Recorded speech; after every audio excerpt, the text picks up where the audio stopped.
Mission HTET. बात कर रहे हैं मनोविज्ञान की।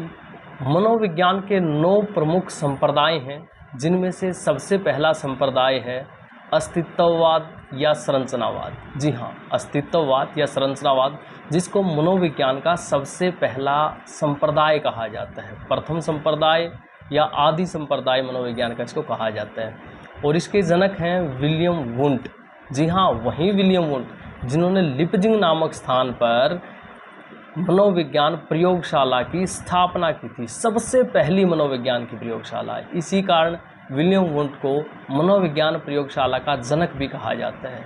और लिपजिंग, जिसको आज कार्ल मार्क्स यूनिवर्सिटी के नाम से जाना जाता है। हम बात कर रहे थे संप्रदाय की, संरचनावाद या अस्तित्ववाद, जिसके एक प्रकार से स्थापक थे या जनक थे विलियम वुंट। इन्हीं के शिष्य थे टिचनर।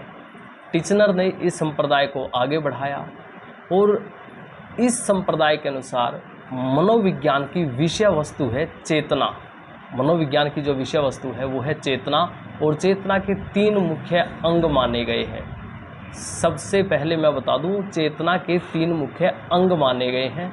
सबसे पहला है संवेदना, उसके बाद है हमारे भाव। सबसे पहली हमारी संवेदनाएं, उसके बाद हमारे भाव, और उसके बाद है प्रतिबिंब, जो हम एक प्रतिबिंब बनाते हैं, एक स्कीमा बनाते हैं। अगर हम बात करें, ये वही संप्रदाय है जिसने बल दिया था आत्मनिरीक्षण पर, आत्मनिरीक्षण पर या अंतःकरण विधि जिसको कहा जा सकता है।